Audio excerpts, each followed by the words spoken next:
ډېر کسان مانه دا پوښتنه کوي چې زمونږ ایس ټي سي کوم بینک چې دی هغې نه 80 روپۍ کټ کېږي، مطلب موږ ورنه څه پرچیزنګ هم نه کوو یا موږ ورنه ویډرا هم نه کوو او موږ نه هسې پیسې کټ کېږي. نو دغه پیسې تاسو نه ولې کټ کېږي؟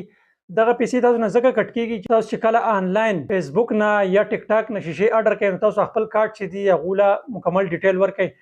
نو ډېر کیسونو کې بیا داسې کېږي چې ستاسو اکاونټ نه هغو بیا پیسې کټ کوي. نو اوس په تاسو څنګه بندوئ؟ مکمل طریقه به درته ښیم. د موبایل سکرین ته به ځم، خو د ویډیو شروع کېدو نه مخکې زموږ دا ویډیو ځان سره لایک کړئ او دا پیج ځان سره لازمي فالو کړئ، چونکې موږ دغه شانتې انفارمیشن ویډیوګانې تاسو دپاره جوړو. ښه ملګرو، اوس موږ راغلو خپل د موبایل سکرین ته. خپل کوم ایس ټي سي بینک چې دی دا به اوپن کړئ. ټیک ده، دا چې کله تاسو اوپن کړو نو خپل فنګر به ولګوئ. فنګر چې کله تاسو ولګو نو په دې تړ نمبر باندې ښکاري تاسو ته دا کارډ، دې کارډ باندې به کلیک کړئ. دې کارډ باندې چې تاسو کله کلیک کوئ نو بیا به لو غوندې لاندې راشئ او کته تاسو ته په دې منځ کې ښکاري کارډ سیټینګ. په دې کارډ سیټینګ باندې به کلیک کړئ. دې باندې چې تاسو کله کلیک کوئ نو بیا به لو غوندې سکرول کړئ. بیا تاسو ته دلته ښکاري سیکیورټي سیټینګ.